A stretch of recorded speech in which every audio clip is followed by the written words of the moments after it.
Shaykh Alí-Akbar-i-Mazgání.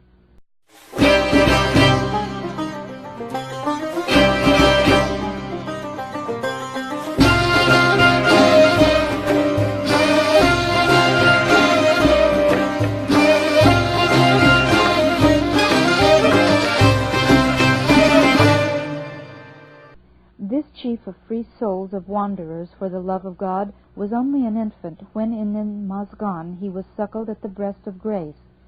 He was a child of the eminent scholar Shaykh Alí-Akbar-i-Mazgání. His noble father was one of the leading citizens of Khamsar, near Kashan, and for piety, holiness, and the fear of God he had no peer. This father embodied all the qualities that are worthy of praise. Moreover, his ways were pleasing, his disposition good. He was an excellent companion, and for all these things he was well known. When he threw off restraint and openly declared himself a believer, the faithless, whether friend or stranger, turned their backs on him and began to plot his death. But he continued to further the cause, to alert the people's hearts, and to welcome the newcomers as generously as ever. Thus in Kashan the fame of his strong faith reached as high as the Milky Way. Then the pitiless aggressors rose up, plundered his possessions, and killed him. Ali Akbar, the son of him who laid down his life in the pathway of God, could live in that place no longer. Had he remained, he too, like his father, would have been put to the sword. He passed some time in Iraq, and received the honor of being in the presence of Baha'u'llah. Then he went back to Persia, but again he longed to look upon Baha'u'llah, and with his wife he set out over the deserts and mountains, sometimes riding, sometimes on foot, measuring off the miles, passing from one shore to the other, reaching the holy place at last, and in the shade of the divine lote tree, finding safety and peace. When the beauty of the desired one had vanished from this world, Ali Akbar remained loyal to the covenant and prospered under the grace of God. By disposition and because of the intense love in his heart, he yearned to write poetry, to fashion odes and the ghazals, but he lacked both meter and rhyme. Quote, I planned a poem, but my beloved told me, plan only this, that thine eyes should behold me. Unquote.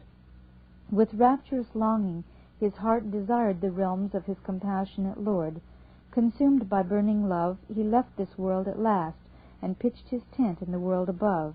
May God send down upon his grave, from the kingdom of his forgiveness, a heavy rain of blessings. Bestow a great victory upon him, and grant him mercies, pressed down and running over in the retreats of heaven. Mírzá Muḥammad, the servant at the Travelers Hospice.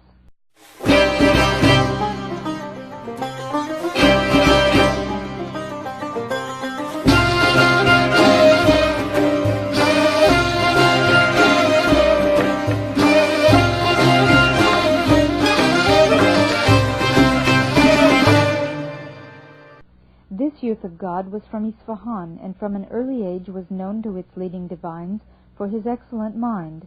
He was of gentle birth, his family was known and respected, and he was an accomplished scholar. He had profited from philosophy and history alike, from sciences and arts, but he thirsted after the secret of reality, and longed for knowledge of God. His feverish thirst was not allayed by the arts and sciences, however limpid those waters. He kept on seeking, carrying on debates and gatherings of learned men, until at last he discovered the meaning of the longing dream, and the enigma, the inviolable secret, lay open before him. Suddenly he caught the scent of fresh flowers from the gardens of the splendor of God, and his heart was ashine with a ray from the sun of truth. Whereas before he was like a fish taken from the water, now he had come to the wellspring of eternal life. Before he was a questing moth, now he had found the candle flame. A true seeker after truth, he was instantly revived by the supreme glad tidings. His heart's eye was brightened by the new dawn of guidance. So blinding was the fire of divine love that he turned his face away from his life, its peace, its blessings, and set out for the most great prison. In Isfahan he had enjoyed every comfort, and the world was good to him. Now his yearning for Baha'u'llah freed him from all other bonds. He passed over the long miles, suffered intense hardships, exchanged a palace for a prison, and in the Akka fortress assisted the believers and attended upon and served Baha'u'llah. He who had been waited upon now waited on others. He who had been the master was now the servant. He who had once been a leader was now a captive. He had no rest, no leisure, day or night. To the travelers he was a trusted refuge, to the settlers a companion without peer. He served beyond his strength, for he was filled with love of the friends.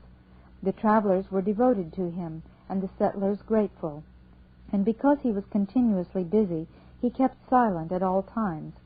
Then the supreme affliction came upon us, and the absence of Baha'u'llah was not to be endured. Mírzá Muḥammad could not stay quiet day or night. He wasted away like a candle burning down. From the fiery anguish his liver and heart were inflamed, and his body could bear no more. He wept and supplicated day and night, yearning to soar away to that undiscovered country.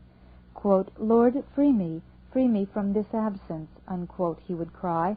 "Let me drink of reunion's cup. Find me a lodging in the shelter of thy mercy, Lord of Lords." At last he quit this dust heap, the earth, and took his flight to the world that has no end. May it do him good, that cup brimming with the grace of God. May he eat with healthy relish of that food which gives life to heart and soul. May God lead him to that happy journey's end, and grant him an abundant share in the gifts which shall then be bestowed. Mírzá Muḥammad-i-Vakíl.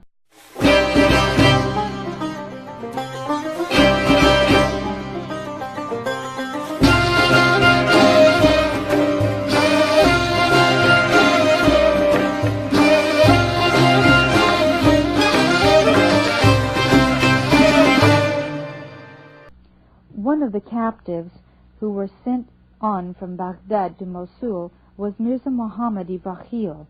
This righteous soul was among those who became believers in Baghdad. It was there he drank from the cup of resignation to the will of God, and sought his rest in the shade of the celestial tree. He was a man high-minded and worthy of trust.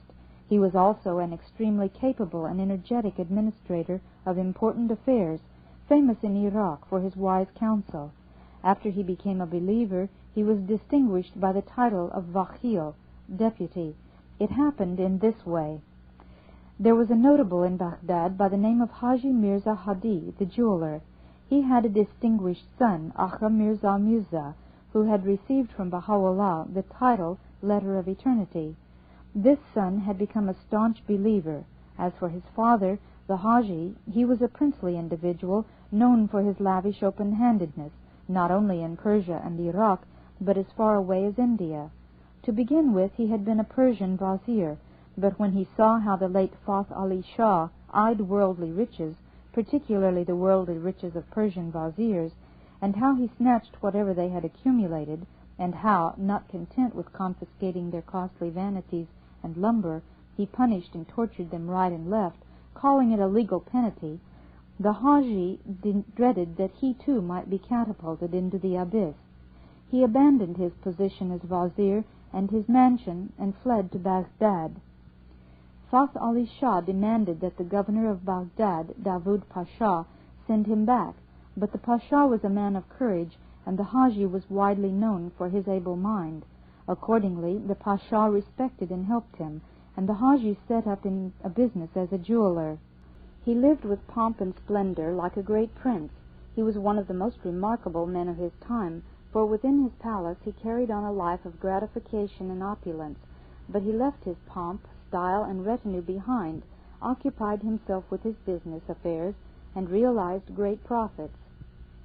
The door of his house was always open.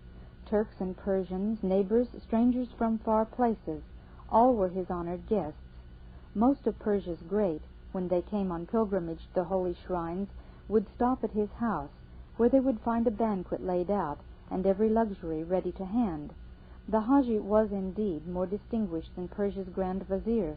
He outshone all the viziers for magnificence, and as the days passed by, he dispensed ever more largesse to all who came and went. He was the pride of the Persians throughout Iraq, the glory of his fellow nationals. Even on the Turkish wazirs and ministers and the grandees of Baghdad he bestowed gifts and favors, and for intelligence and perceptivity he had no equal. Because of the Haji's advancing years, toward the end of his days his business affairs declined. Still, he made no change in his way of life. Exactly as before, he continued to live with elegance.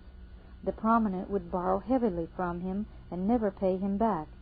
One of them, the mother of Aga Khan Mahalati, borrowed 100,000 tumans from him and did not repay 1 penny, for she died soon after.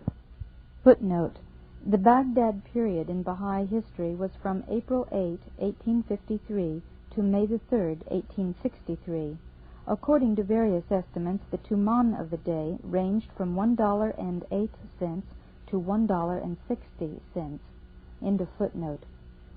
The Il Khan, Ali Khuli Khan, was another debtor. Another was Saifud Dali, a son of Fath Ali Shah. Another, Valiye, a daughter of Fath Ali Shah. These are only a few examples out of many from among the Turkish amirs and the great of Persia and Iraq. All these debts remained unpaid and irrecoverable. Nevertheless, that eminent and princely man continued to live exactly as before. Toward the close of his life, he conceived a remarkable love for Baha'u'llah, and most humbly would enter his presence. I remember him saying one day to the Blessed Beauty that in the year 1250 and something over, Mírzá Muḥammad, the famed astrologer, visited the shrines. Quote, "One day he said to me," the Haji continued, "Mirza, I see a strange, a unique conjunction in the stars. It has never occurred before.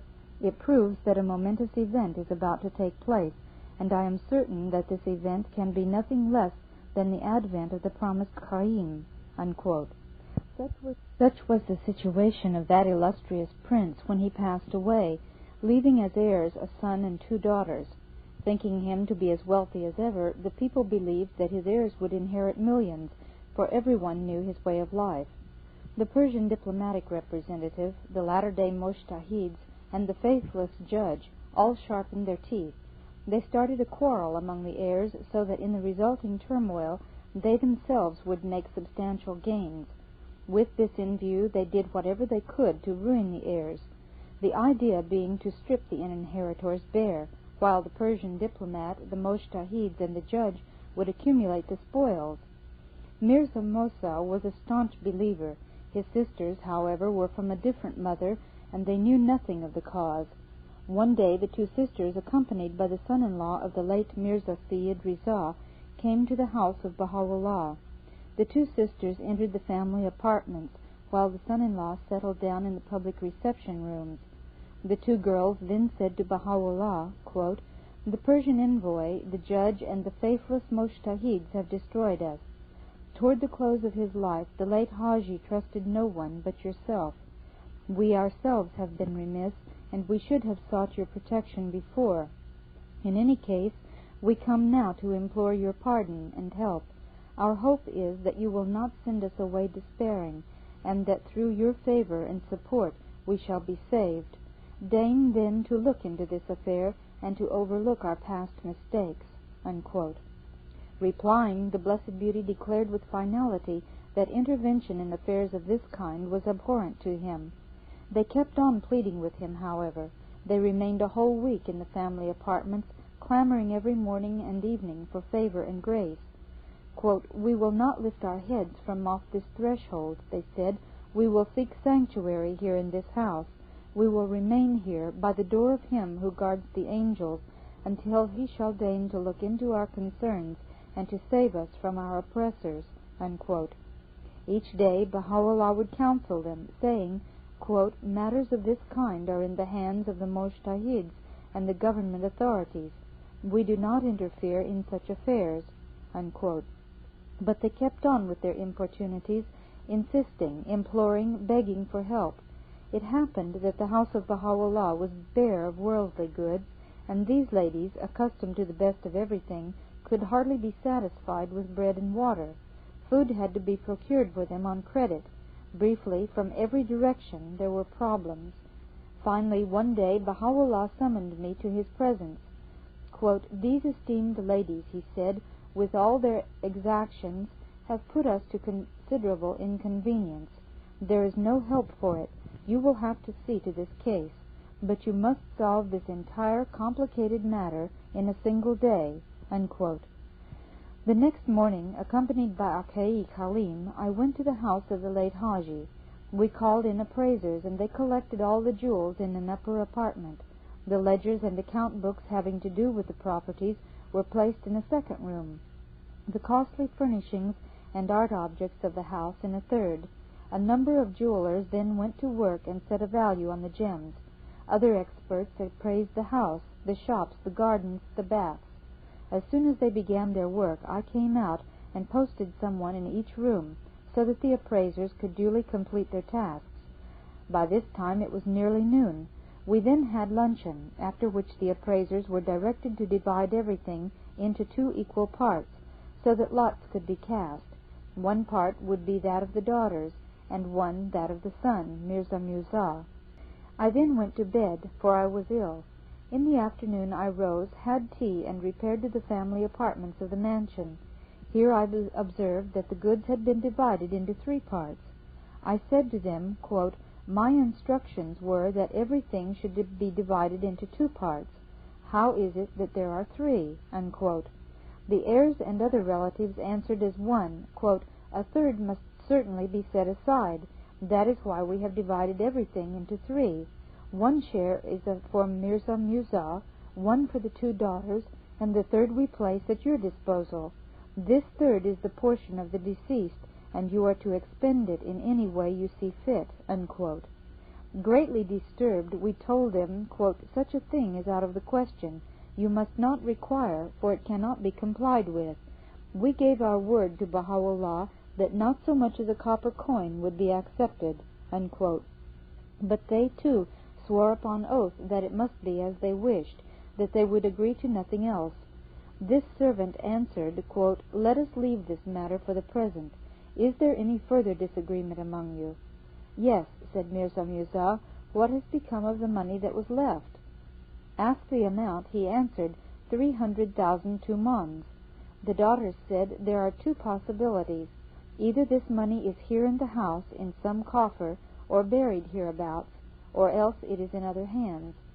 We will give over the house and all its contents to Mírzá Muḥammad. We too will leave the house with nothing but our veils. If anything turns up, we, as of now, freely accord it to him. If the money is elsewhere, it has no doubt been deposited in someone's care, and that person, well aware of the breach of trust, will hardly come forward, deal honorably by us, and return it. Rather, he will make off with it all. Mírzá Muḥammad must establish a satisfactory proof of what he says. His claim alone is not evidence." Unquote. Mírzá Muḥammad replied, quote, "All the property was in their hands. I knew nothing of what was going on. I had no hint of it. They did whatever they pleased." Unquote. In short, Mírzá Muḥammad had no clear proof of his claim. He could only ask, is such a thing possible, that the late Haji had no ready funds? Since the claim was unsupported, I felt that pursuing it further would lead to a scandal and produce nothing of value. Accordingly, I bade them, quote, "Cast the lots." Unquote.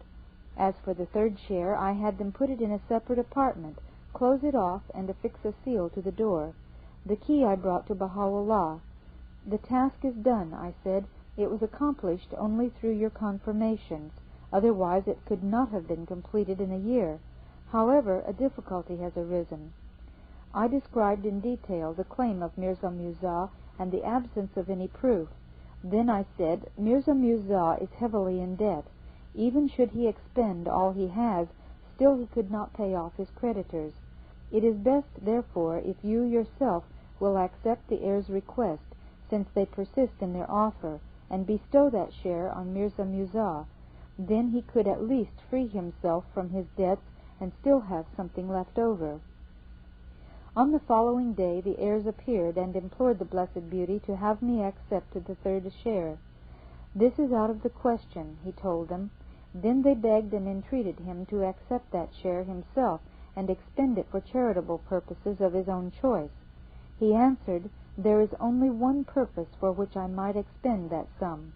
They said, That is no concern of ours, even if you have it thrown into the sea. We will not loose our hold from the hem of your garment, and we will not cease our importunities until you accede to our request. Then he told them, I have now accepted this third share, and I have given it to Mírzá Muḥammad, your brother, but on the condition that from this day forward he will speak no more of any claim against yourselves. The heirs were profuse in their thanks, and so this weighty and difficult case was settled in a single day. It left no residue of complaints, no uproar, no further quarrels. Mírzá Muḥammad did his best to urge some of the jewels on me, but I refused. Finally, he requested that I accept a single ring. It was a precious ring set with a costly pomegranate ruby, a flawless sphere and unique. All around the central stone it was gemmed with diamonds. This too I refused, although I had no abba to my back, and nothing to wear but a cotton tunic that bespoke the antiquity of the world, nor did I own a copper coin. As Hafiz would say, quote, an empty purse, but in our sleeve a hoard, unquote. Grateful for the bounty he had received, Mírzá Muḥammad offered Baha'u'llah everything he possessed, orchards, lands, estates, but it was refused. Then he appointed the ulamas of Iraq to intercede for him. They hastened to Baha'u'llah in a body and begged him to accept the proffered gifts. He categorically refused. They respectfully told him, quote, unless you accept, in a very short time Mírzá Muḥammad will scatter it to all the winds. For his own good he should not have access to this wealth, unquote. Then in his own hand Mírzá Muḥammad penned deeds of gift, made out according to each of the 5 creeds, in Arabic and Persian. 2 copies he made, and chose the ulamas as his witnesses. Through certain ulamas of Baghdad, among them the famed scholar Abdus-Salim Effendi, and the erudite and widely known Sayyid Davod Effendi, he presented the deed of gift to Baha'u'llah. The Blessed Beauty told them, quote, we are appointing Mírzá Muḥammad himself as our deputy, unquote. After Baha'u'llah's departure from Rumelia, Mírzá Muḥammad, with a promissory note, purchased from the government the tithes of Hindiyeh, a district near Karbala, and suffered a terrible loss, close to 100,000 tumans. The government confiscated his properties and sold them for next to nothing. When told of the matter, Baha'u'llah said, quote, do not speak of this ever again. Do not so much as utter a word about those estates, unquote. Meanwhile, the exile from Adrianople to Akka took place. Mírzá Muḥammad went to the government authorities and said to them, I am the deputy, Vakíl, of Baha'u'llah. These properties do not belong to Mírzá Muḥammad. How is it that you have taken them over? But he had no documents to support him, for the title deeds were in Akka, and on this account the government rejected his claim. However, in the process he became known to all as Mírzá Muḥammad the Deputy. This is how he received the title. When we were in Adrianople, Mírzá Muḥammad sent on the ruby ring through Shaykh Alí-Akbar, and the Blessed Beauty directed us to accept it. After we reached Akka, the believers felt ill and lay suffering in their beds. I sent the ring to India to one of the friends, asking him to sell it with all possible speed and forward the proceeds to us in Akka to be expended on the sick. That blessed individual never sent us a penny. 2 years later he wrote to say that he had sold the ring for £25 and had spent that sum on the pilgrims. This, when the ring was of such great value. I made no complaint. Rather, I praised God, thanking him that out of all that wealth not a fleck of dust had settled on my robe. Mírzá Muḥammad was taken prisoner and sent away from Baghdad to Mosul, where he fell a prey to fearful ills. He had been rich. In God's path he was now poor. He had enjoyed his ease and comfort. Now, for the love of God, he suffered pain and toil. He lived on for a time in Mosul, suppliant, resigned, and lowly, and then, severed from all save God, irresistibly drawn by the gentle gales of the Lord, he rose out of this dark world to the land of light. Unto him be salutations and praise. May God shed down upon him the waters of forgiveness, and open before his grave the gates of heaven.